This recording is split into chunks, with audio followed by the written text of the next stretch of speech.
Hey guys, how are we doing? So if you haven't guessed already from the amount of Konosuba related reaction videos I've done within the last month, I'm a huge fan of Konosuba. I absolutely love it. It's one of the best things that I've seen in a long time. It's so funny, and I miss it greatly, which is why I'm reacting to so many things related to it. So when I see that Mother's Basement has got a video called 5 Hilarious Comedy Anime to Ease the Loss of Konosuba, I am super intrigued because I want to find things that are just as funny, if not better, if that's possible. And I'm just going to say I've been really enjoying Food Wars at the moment. Food Wars is really good. I've just finished season 1 of Food Wars as of watching this, and I can't wait to watch season 2 and then the season 3. But I need other stuff. I need other things to find. So Mother's Basement, please tell me what I need to watch. This is 5 Hilarious Comedy Anime to Ease the Loss of Konosuba. Oops. At the end of March, the world was met with a staggering loss. Many of us are still reeling from it. A number of people feel rudderless, unsure of what they should or even can do next. That's brilliant. Wednesday at 10:35 a.m. on Crunchyroll, which you can use free for 30 days. Brilliant. Crunchyroll.com/basement. I still can't believe Konosuba's gone. Yeah, but I've found ways to cope. One of those ways is reading Konosuba's light novels, the second volume of which just dropped on Kadokawa's ebook store, Bookwalker. Cool. And if you sign up for a new account and use the promo code BASEMENT to get 600 yen off your order, you can read either volume for just I've got volume 1 of the manga. But that's not all. If you pick up volume 2, hopefully using this code, before April 30th, you'll be entered to win one of 3 pairs of stolen pantsu autographed by the series author Natsume Akatsuki. For some reason, they wouldn't send the pantsu for Yazi or I2 model, so here's that t-shirt from the last contest again.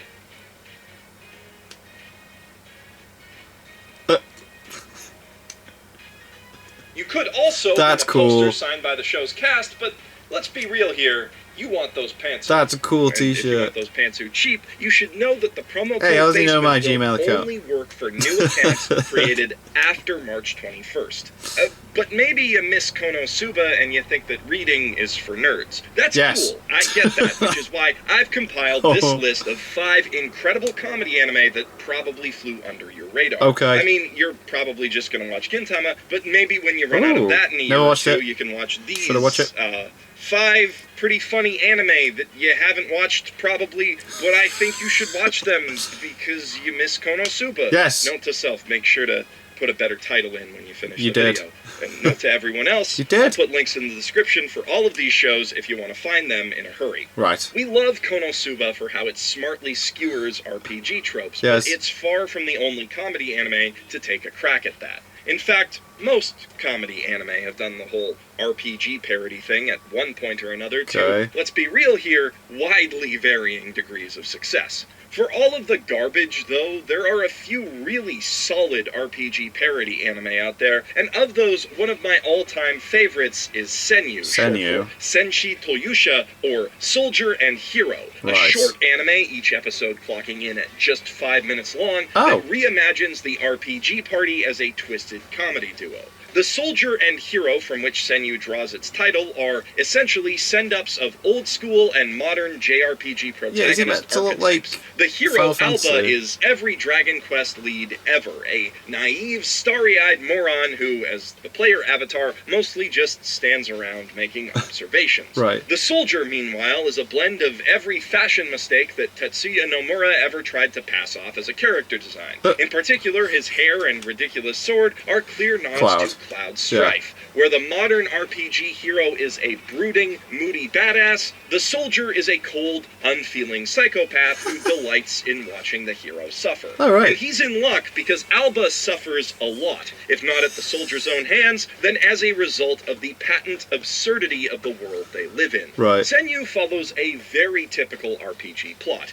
The Demon King who was defeated 1,000 years ago has returned, so the king sends forth the ancient hero's descendants to defeat him once again. Unfortunately, it's pretty hard to track genealogy across a millennium, so the kingdom ends up with over 70 different heroes, mostly picked based on how they kinda look like that guy from 1,000 years ago, all competing to defeat the Demon King and earn the king's big reward. Cool. Which creates a lot of long queues at low-level questing areas, among other big problems. A lot of Senyu's humor comes from the absurd clash between real-world rules and fantasy world logic. The world is portrayed as this wild fantasy frontier full of roaming monsters and magic, but it has an omnipresent and highly effective police force that everyone, demon lords included, obeys without question. Alright, cool. Senyu doesn't really have much in the way of deeper meaning or overarching plot to keep you hooked, but the short format means that it doesn't really need that. Instead of worrying about what makes sense for the narrative, it can focus simply on what's funny. And it is funny, often uproariously so. It says a lot when a show can consistently make you laugh with its opening narration alone. That said, the short format also means that it won't distract you from the lack of Konosuba in your life for long. You can finish the whole series in just 2 hours, which fits nicely into the 30-day free trial you can get with Crunchyroll.com/basement, but you may need something a bit longer to feel fully satisfied. At 69 episodes long, Yakitate Japan certainly fits the bill on that front. And considering that it's literally about making bread, you know that it has to be pretty damn funny to make it to 3 whole course. I was gonna say, yeah, that has to be decent. To be a super typical anime reviewer for a second, Yakitate Japan is a deconstruction of a certain type of shonen battle series, specifically the kind that exists for the sole purpose of selling toys. The formula for these shows is pretty simple. Take whatever you want to sell, be it tops, cards, or transforming marbles, figure out how kids could use those things to fight, add a layer of nonsense magical powers to make things nominally more exciting, and then set up a bunch of random tournaments so that people can fight and stuff. So how do they do that with bread? Throw in one plucky young kid with big dreams and a wacky supporting cast, and you've got yourself an instant anime hit. So how do they do that with bread? Yakitate Japan subverts this subgenre by showing that its tropes can be used to make kids watch literally anything. And it works shockingly well. The show is funny as heck, tossing out pop culture parodies left and right, covering subject matter as broad as 2001: A Space Odyssey, Street Fighter, and Pepsi Man. But it's also a genuinely exciting battle shonen series that can be enjoyed just as seriously as something like Yu-Gi-Oh! Or Beyblade. The protagonist, Azuma Kazuma, is a young baking prodigy whose dream is to one day invent a bread that is uniquely Japanese. I love it. He will call this bread Japan because this series loves its puns. To attain this goal, he applies to work at Tokyo's most competitive bakery, Pantasia. Their grueling multi-day screening process for new hires is the first of many hard battles that he will need to fight in his quest to create Japan and modernize the Japanese baking industry. Kazuma is already something of an idiot savant when it comes to baking, but his skill is further enhanced by a latent special ability. He possesses the legendary solar hands. That is to say, he has abnormally warm hands, which means that yeast ferments slightly faster when he needs it. The show never stops reminding you what a big deal this is. And of course, Azuma comes up against a number of opponents with their own equally formidable special talents, like having really, really flexible fingers. Yakitate Japan gets a lot of mileage out of its fantastic cast of characters, its silly premise, and its endless supply of bad puns, which basically necessitate watching the show in Japanese. But what ties the whole thing together and really makes it work are the reactions. Obviously, it's pretty difficult to convey taste through animation, so in lieu of advancements in smell-o-vision technology, Yakitate Japan opts to use visual metaphor. Whenever someone in this show eats delicious bread, things get wild. The taste of the bread might take them to the surface of the moon, or force them to matrix dodge flying melons, and these gags only get more ridiculous as the series goes like Food Wars, on. If you've seen Food Wars Shokugeki no Soma, that will give you some idea of what these reactions are like, except Yakitate makes puns out of the ingredients instead of focusing on fan service. And while there's nothing wrong with a bit of TNA, I'm happy to say that I can recommend Yakitate Japan as a great comedy for weebs of all ages. So any kids in the audience should go watch that on Crunchyroll or Nozomi Entertainment's YouTube channel, like right now, because this list is about to get a bit risque. In the far future, nuclear war has reduced Japan to a blazing hot wasteland, Right. where the last traces of humanity attempt to eke out a meager existence among the dunes of the Great Kanto Desert. Okay. In this harsh world, only a real hard bastard can survive and thrive. And the hardest bastard of them all is Tsunabozu, or Desert Punk. What? Desert Punk follows the exploits of Kanta Mizuno, or Desert Punk, a mercenary who has never failed a mission in his life. Okay. We're introduced to him right as he breaks this perfect record, all because of one of the other hardest bastards in the Great Kanto Desert, Junko, a rival mercenary who uses every weapon at her disposal, her bazookas included, to finish a mission. Which makes her a dangerous adversary for Kanta because he's kind of, well, an idiot, at least when it comes to women. When he's not thinking about sex, he's a formidable mercenary who uses clever trickery and an arsenal of powerful weapons to more than earn his nickname, the Demon of the Desert. Nice. Desert Punk has a bit more in the way of a story compared to the rest of the entries on this list. Right. It is very much interested in telling a serious tale about life after the end of life as we know it. It's funny, very, very funny, but mostly as a result of its twisted outlook on humanity. Right. The core idea of the series, the one that drives both the world building and the comedy, is that being a jerk is human nature, and that the apocalypse will ultimately just create selective pressures that reward assholes. Not monsters, mind you. The megalomaniacs, psychopaths, and other evil people in this world are frequently brought to justice, just dicks. People who look out for number one first and maintain the bare minimum level of civility required to avoid catching a bullet from someone you've pissed off. Pretty much everyone in the Great Kanto costume, Desert is a jerk, focused solely on attaining short-term gains at the cost of the long-term well-being of others and even themselves. And because of this, humanity continually passes up pretty much every opportunity that it might have to recover from the nuclear holocaust. As you can probably guess from that, this series tends toward pretty dark humor. Right. It's not uncommon for death or tragedy to come as the punchline of a joke, although the anime is just as willing to devolve into slapstick and parody when the mood strikes, often to hilarious effect. Whenever Desert Punk's rival Rain Spider is on screen, you know you're in for a good time. This show has a dub courtesy of Funimation, who also host it for streaming if you're interested in checking it out, and all things considered, it's pretty strong. The humor in the dub skews a bit more rude and crude than the original Japanese, but it suits the series well and is damn funny. And that's doesn't usually go that way. Anime, because for a lot of people, it can be hard to enjoy humor in a foreign language. Subtitles can do terrible things to comedic timing and distract from funny visual gags, and that's to say nothing of how cultural context and wordplay I find sarcasm doesn't come across Okada talked about this recently in the very well. follow-up to his monthly Girls Nozaki-kun review, and I highly recommend giving that a watch. But not as much as I recommend this next anime and its dub in particular. You're probably aware of Golden Boy, or at least of the memes that it spawned, but there's a decent chance that you haven't bothered to actually watch the whole thing. And you need to correct that, like, now. Now, technically this placement breaks my one rule for writing these lists, which is to highlight shows with less than 100,000 members on MAL. But I'm willing to make an exception for Golden Boy because it is a truly exceptional anime. And until literally everyone has seen it, I will consider it to be criminally obscure. It's only 6 episodes long, and all of them in both sub and the incredible dub are up on Crunchyroll, so you've really got no excuse. Well, unless you're a kid, because this show gets pretty damn lewd. Go watch Yakitate Japan instead. If I'm super intrigued by that. The only thing that a lot of people recognize Golden Boy for is, so, how do you like my swimming? And don't get me wrong, that is a great gag, but it's just one of dozens of brilliant, quotable moments from this show.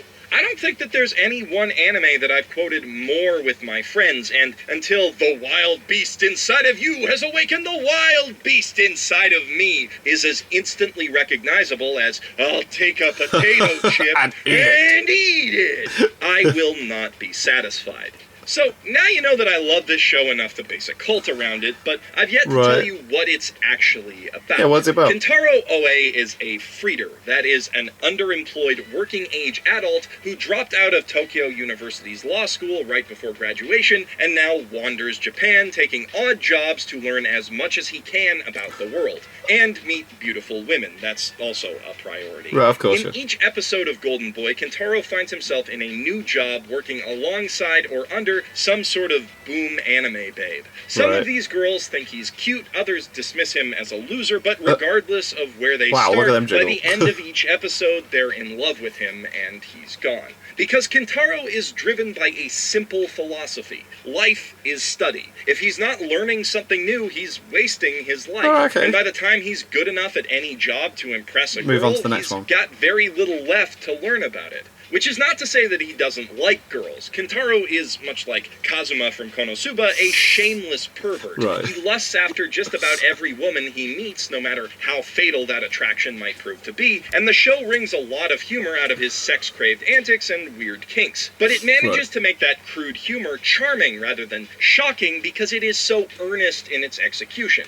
Kentaro isn't just a perv because it's funny. His unreserved lust is an integral part of what his character represents. It's another side of his obsession with learning, an unquenchable passion for living life, and he sees no reason to be ashamed of that. Kentaro's very existence represents a rejection of repressive Japanese social norms. Kentaro is basically everything that Japan tells its youth they shouldn't be, a dropout with no clear career goals and no sense of social obligation. Yet his freewheeling lifestyle brings him happiness and success, and it improves the lives of pretty much everyone he meets. You could say that he's a bit of a Gary Stu, always trying to do the right thing and always succeeding eventually at his goals, but as a comedic protagonist, he's allowed to be. He exists to shake up the world in funny ways and catalyze the growth of other characters around him while he just goes through the arc of learning about a new job. The series follows a simple formula that leaves it open to tell pretty much any one-off story it might feel like telling. One episode sees Kentaro working for a corrupt politician while falling for the advances of his bored, manipulative daughter, while the next pits him and his adorable pedal bike in an insane downhill race against a domineering motorcycle babe with a literal lust for speed. The plot never really takes any crazy turns. You'd know from the get-go that every episode will end with Kentaro saving the day and getting the girl, but it doesn't really need to. This show is so damn funny that the jokes alone will keep you going all the way to its brilliant anime original conclusion, which is as close to perfect as episodes of anime get, so I won't spoil it here. The writing and acting in Golden Boy is grade A stuff, but the animation is on a whole other level. As a 6-episode OVA, the show doesn't have to worry about the tight constraints of a TV budget or a TV time frame, and is free to go all in on any visual gag that its animators might dream up. If you're a fan of what Konosuba does with its visual comedy, Golden Boy will blow you away. They spare no expense when it comes to selling a joke, and it pays off time and time again. But you don't need a huge budget to create great animated comedy, or even great visual comedy. With a bit of creativity and a willingness to say fuck it, you can get a hell of a lot out of very little. Sakigake, Cromartie High School, financed with loose change from between the cushions of Production IG's break room couch and put together in between pre-production meetings for Standalone Complex, the second gig, is cheap as hell. Its frame rate is barely competitive with most PowerPoint presentations, and even at a rate of 4 new drawings a minute, its drawings can be wonky as hell. It is also, without question, the funniest anime. Oh, is that what that this show doesn't just was from? within the restrictions. What video was that from that I reacted to? It had that in. And uses the jankiness as a stylistic element that fuels the comedy. Sometimes when the animators can't figure out how to fit a character into the frame, they just draw them sitting on the roof. Other times they'll leave in stupid animation glitches like a character's ear sliding along the side of his face just because they're funny to look at. By unabashedly using these shortcuts and cheats, Cromartie High School manages to cram as many fantastic sight gags into 10 minutes as Konosuba does into 20, all at a fraction of the cost. And it pulled this off a full decade before Trigger saved anime with Inferno Cop. Sakigake Cromartie High School is a parody of the Yankee or delinquent manga that were popular in the 70s and 80s in Japan. It likely borrows its name from Sakigake Otokojuku, but the subject matter and art style are a broad pastiche of the genre, with a lot of pop culture jokes mixed in for flavor. The show follows a normal, mild-mannered, and reasonably intelligent high school student named Takashi Kamiyama, who just happens to be enrolled at Tokyo's worst school for thugs and delinquents, Cromartie High School. Oh, right. How did Kamiyama end up in this sorry state? If you want to find out, read the manga. No, seriously, the words "read the manga" are all the backstory the anime ever gives us. They leave a crucial and pretty funny in its own right part of the story out entirely, seemingly because, and I'm just speculating here, they would have needed to draw new backgrounds to show it. Whatever the reason, they were forced to drop a really funny joke, but in lieu of that, they turned their production shortcoming into an even funnier joke in itself. It's not unlike the meta-humor of Gintama. In fact, the shows share a producer, but it came out 3 years earlier, and it's content to let these budget gags pass instead of dwelling on them.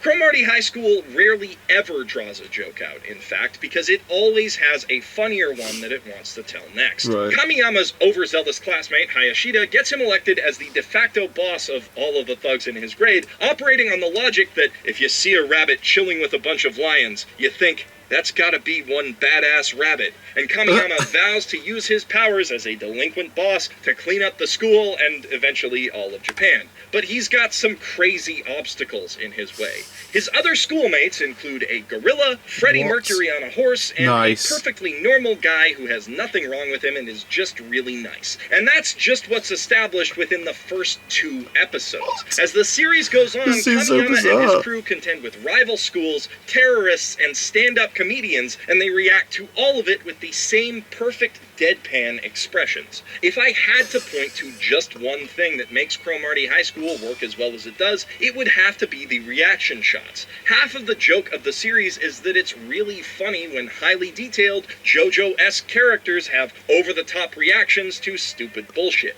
This is perfect comedy. It actually never gets old. Of course, the show has a lot more going for it than just hilariously stoic reaction images. The writing is on point 100% of the time, and the dialogue delivery in both English and Japanese is absolutely impeccable. Almost every spoken line is comic gold. The sound mixing is also fantastic. From the whir of Hayashida's ears slowly clicking into place to the soft clacking as the thug who tried to intimidate Kamiyama by eating his pencils pukes them up in the corner, every gag is accompanied by a sound effect that's just perfect. When Cromartie High School wants to make you laugh, it will use every tool at its disposal: funny edits, funny camera movements, snappy motion tweens, or pitch-perfect goofy line delivery to do it. This and it seems will so get bizarre. that laugh. I cannot recommend this show enough.